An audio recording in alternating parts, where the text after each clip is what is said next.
ஒரு மகிழ்ச்சியான செய்தி. இதயம் நல்லெண்ணெயின் விலை லிட்டருக்கு ரூபாய் 105 குறைஞ்சிருக்கு.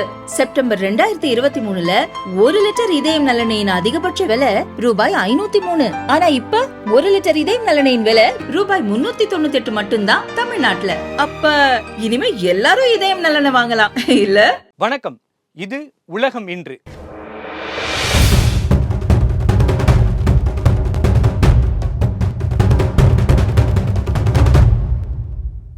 ரஷ்ய அதிபர் விளாடிமிர் புட்டின் இந்திய வருகை என்பது ரஷ்ய வெளியுறவுத்துறை அமைச்சரால் உறுதி செய்யப்பட்டிருக்கிறது. பாரத பிரதமர் நரேந்திர மோடி அவர்களின் அழைப்பை ஏற்று ரஷ்ய அதிபர் இந்தியாவிற்கு வருகை தருவதற்கான ஏற்பாடுகள் நடந்து கொண்டிருப்பதாக டாஸ் செய்தி நிறுவனங்கள் தெரிவித்திருக்கின்றன.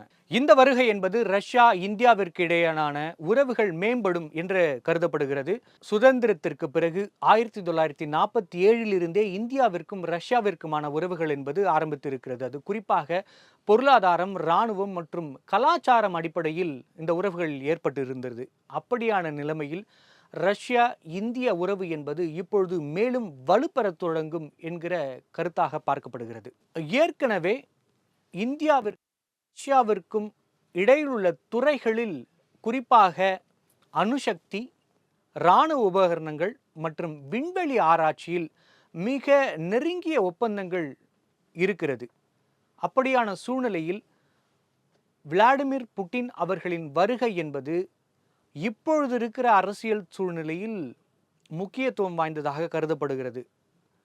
ரஷ்யா உக்ரைன் போருக்கு பின்னால் இந்தியாவின் கருத்து என்பது முக்கியமாக உலக நாடுகளால் கைக்கொள்ளப்படுகிறது.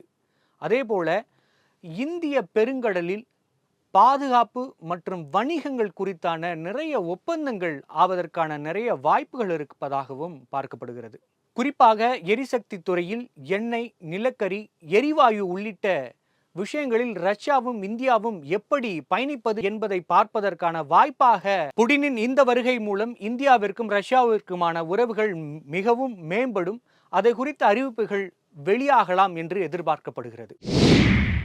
பங்களாதேஷின் தேசிய தினத்தை முன்னிட்டு மோடி அவர்கள் பங்களாதேஷின் தேசிய பாதுகாப்பு ஆலோசகருக்கு கடிதத்தை எழுதியிருக்கிறார். அதில் பங்களாதேஷ் 1971 நடத்திய போராட்டத்திற்கு இந்தியாவும் இந்திய அரசியல் தலைவர்களும் மக்களும் இராணுவமும் எந்த அளவு உதவி புரிந்தது என்பதை குறிப்பிட்டு எழுதியிருக்கிறார். பரஸ்பர உணர்வு என்கிற ரீதியில் எழுதியிருக்கிற அந்த கடிதத்தில் பாகிஸ்தானிடமிருந்து விடுதலை பெறுவதற்காக பங்களாதேஷ் நடத்திய போராட்டத்தில் இந்தியன் மக்களின் பங்களிப்பு என்ன என்பதை அவர் குறிப்பிட்டு பேசியிருந்தார். அந்த போராட்டங்களில் போது அடைக்கலம், உணவு மற்றும் மருத்துவ உதவிகளை இந்தியா அவர்களுக்கு வழங்கியதை நினைவு கூர்ந்து எழுதியிருந்தார். பரஸ்பர புரிந்துணர்வு என்பது கடல் பாதுகாப்பு, கலாச்சார மதிக்கும் தன்மை, அரசியல் மற்றும் பொருளாதார புரிந்துணர்வு, கடல்சார் பாதுகாப்பு போன்ற உள்ளிட்ட விஷயங்களில் இந்தியாவும் பங்களாதேஷும் இணைந்து பணியாற்ற வேண்டும் என்று குறிப்பிட்டிருந்தார். நரேந்திர மோடி அவர்கள் பங்களாதேஷிற்கும் இந்தியாவுக்கும் இடையே இருக்கக்கூடிய சவால்களையும் குறிப்பிட்டிருந்தார்.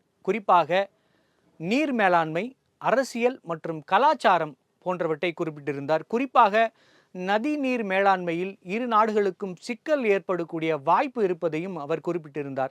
ஆனால் இவையெல்லாம் தாண்டி பொருளாதாரம், அரசியல், கலாச்சாரம் போன்றவற்றில் இணைந்து செயல்பட்டால் மிகப்பெரிய வளர்ச்சிகளை அடையலாம் என்று குறிப்பிட்டிருந்தார். இந்த கடிதமானது பங்களாதேஷுக்கும் இந்தியாவிற்கும் இடையேயான உறவுகளை மேம்படுத்தும் என்று பார்க்கப்படுகிறது.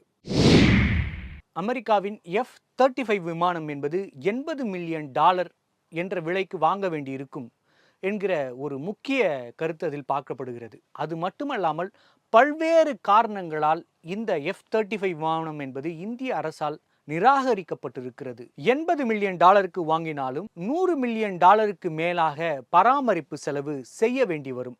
அதோடு மட்டுமல்லாமல் அந்த விமானமானது அமெரிக்காவில் சென்ட்ரலைஸ் செய்யப்பட்ட ஒரு இயங்கு அமைப்பை கொண்டது. அதனால் இந்த விமானம் அமெரிக்காவின் கண்காணிப்பில் இருந்து தப்பிக்க முடியாது என்கிற ஒரு கருத்தும் பார்க்கப்படுகிறது. ஒரே உபகரணத்தில் அதிகப்படியான செலவை செய்வதை இந்தியா தவிர்த்து வருகிறது. அதன் மூலம் பல்வேறு திட்டங்களிலும் பல்வேறு விமானங்களிலும் அந்த பங்களிப்பை தர முடியும் என்று நம்புகிறது. அது மட்டுமில்லாமல் அமெரிக்காவின் F-35 விமானம் வாங்குவதன் மூலம் அமெரிக்காவின் பாதுகாப்பு விதிகளுக்கு நாம் இணைய வேண்டி இருக்கிறது. இதனால் நம்முடைய சுதந்திரமாக முடிவெடுக்கும் திறன் பாதிக்கப்படும் என்கிற கருத்து இருக்கிறது. குறிப்பாக தேஜஸ் உள்ளிட்ட விமானங்களில் உருவாக்குவதன் மூலமாக நாம் பிற நாடுகளை நம்பி இருக்கிற அந்த சூழ்நிலையை குறைத்து கொள்ளலாம் என்று பார்க்கப்படுகிறது.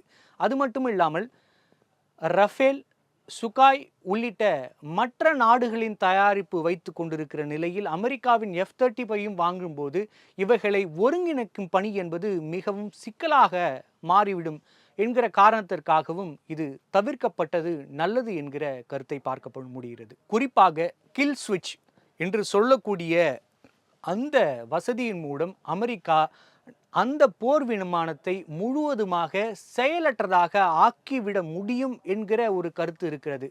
அது நம்முடைய பாதுகாப்புக்கு அச்சுறுத்தலாக இருப்பதால் நாம் அதை தவிர்த்திருக்கிறோம் என்கிற கருத்தும் முன்வைக்கிறார்கள். இறுதியாக F-35 விமானத்தை வாங்குவதை தவிர்த்த இந்தியாவின் முடிவு என்பது சுய உற்பத்திக்கும் நீண்ட கால கொள்கைகளுக்கும் மிக முக்கியமானதாக பார்க்கப்படுகிறது. அது பொருளாதார மற்றும் தந்திரங்களின் அடிப்படையிலான மிக முக்கிய முடிவாக பார்க்கப்படுகிறது. உலக செய்திகளை அறிந்து கொள்ள இணைந்திருங்கள் தினமலருடன். இது உலகம் இன்று. வணக்கம்.